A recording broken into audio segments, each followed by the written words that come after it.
Friends, welcome to the third Sunday of Easter. The Shawshank Redemption has to be one of the most popular films of all time. If you've never seen it, that's because you don't want to. It's on free-to-air television every 2 or 3 weeks, and if it's not on, then Billy Elliot is on in its stead. But it follows the story, of course, of Andy and Red. Andy is wrongly condemned to life imprisonment for the murder of his wife. He never committed that crime. And Red is the convicted life murderer who is the only guilty man in Shawshank prison. And Stephen King gives us some great lines. At one stage, when Red gets out, he's thinking about going back to where things made sense. And he says, "All I want to be is to be back where things make sense, where I don't have to be afraid all the time. Only one thing stops me, a promise I made to Andy."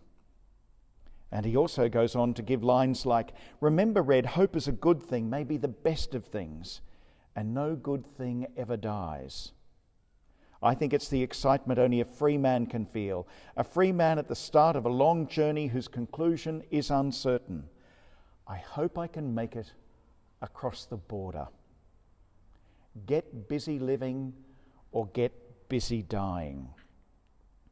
I'm convinced that Stephen King based his story, The Shawshank Redemption, on the Gospel of John. It's all there. The wrongly condemned and executed man Jesus, who then gives life to those who have lost hope, and he even meets them on a beach. Today's Gospel, Jesus meets them on the beach. In the Shawshank Redemption, where do Andy and Red meet? Across the border, on the beach in Mexico.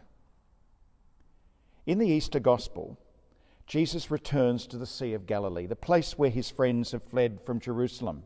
But rather than chastise them for their infidelity, he offers them care, forgiveness, mercy, and indeed he sends them on their mission. John offers his own community, many who were suffering for Christ, the reassurances that Jesus is intimately present to them, even in their persecution, their martyrdom, and their death.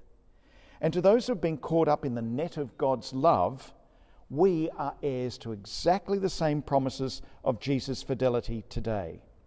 Christ is intimately present to us in every act of loving sacrifice we undertake for him. He sends us out to other people to tell them what we have received, what we've heard, what we know, that Christ is the way, the truth, and the life. So let's be grateful for this Easter season, where we celebrate again that we've been set free from the prison of our fears and shown the way to live a life of sacrificial love and of joy and hope. And may this moment enable all of us to get busy living with the excitement that only a free person can feel, because no matter where we are, this is the start of a journey with Christ and for Christ. And the good news is, when the journey's over, Christ will be waiting for us across the border, maybe on a beach.